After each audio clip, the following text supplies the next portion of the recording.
Take your daughter and leave. The words landed heavier than any shout, quiet but sharp, and the room fell into an uncomfortable silence as every eye turned toward the man standing near the table, his small daughter holding tightly to his arm, her fingers gripping his shirt like it was the only safe place left in the world. And he didn't argue, he didn't raise his voice, he just stood there for a moment, his jaw tightening slightly, his eyes lowering not in weakness but in control, because he had learned long ago that reacting in anger only made things worse, especially in places where people like him were already judged before they even spoke. And across from him stood a well-dressed manager, confident, dismissive, the kind of man who believed power came from position, from money, from the ability to decide who belonged and who didn't. And behind him the murmurs grew, people whispering, some uncomfortable, others quietly agreeing, because the man and his daughter didn't fit the polished image of the place. They looked tired, simple, out of place in a room filled with wealth and quiet judgment,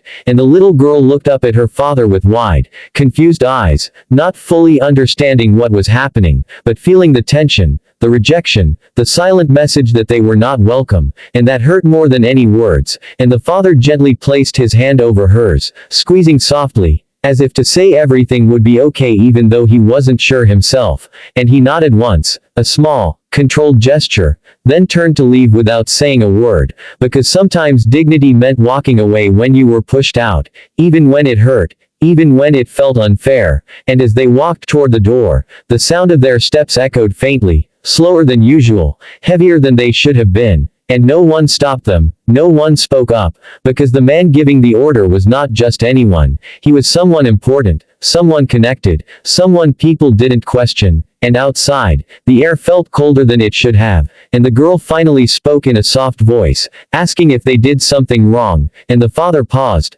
kneeling slightly to meet her eyes, forcing a small smile that didn't quite reach his own, telling her no, that sometimes people just don't understand, and that it wasn't her fault, it was never her fault. And she nodded slowly, trusting him, because to her he was everything, her safety, her world, even when the world didn't seem to want them. And as they walked away from the building, he felt the familiar weight of helplessness settle in his chest, that quiet, heavy feeling of knowing you've been judged and dismissed without reason, and he carried it silently, because he had no one to share it with, no one to defend him, just responsibilities, just the need to keep moving forward for his daughter. And days passed, life returned to its routine, simple, steady, filled with small struggles and quiet victories. He worked long hours, did what he could, never complained, never asked for more than he needed, and his daughter stayed close, always smiling, always trying to lighten his burden in ways only a child could. And yet somewhere deep inside, that moment stayed with him, not as anger, but as a quiet reminder of how easily people could be pushed aside, and still he didn't let it change who he was. He remained patient, calm, focused, because he believed that life had a way of balancing things,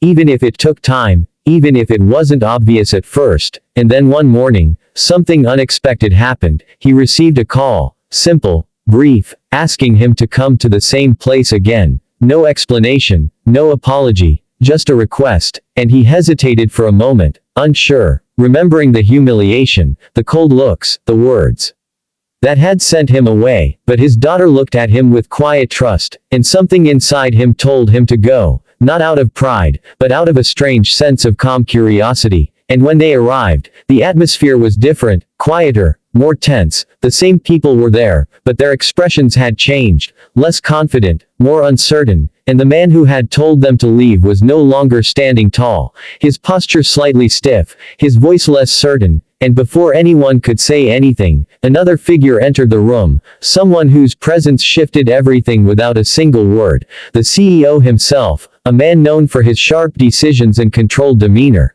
someone rarely seen in person, someone whose authority was unquestioned. And the room fell completely silent as he walked forward, his gaze steady, observing everything. And then he stopped, not in front of the manager, but in front of the single father and his daughter. And for a brief moment, there was nothing but silence. And then the CEO spoke, his voice calm but firm, asking a simple question: who asked them to leave? And no one answered immediately, because the weight of that question carried more than just curiosity. It carried consequence. And slowly, reluctantly, the manager stepped forward, trying to explain, trying to justify, but his words felt weaker now, smaller under the CEO's steady gaze, and the CEO listened without interruption, his expression unreadable, and then he turned his attention back to the father, studying him for a moment, as if seeing something others had ignored, something deeper than appearance, something that didn't need to be spoken to be understood. And then, in a quiet but clear voice, he said something no one expected. He said that this place was built for people,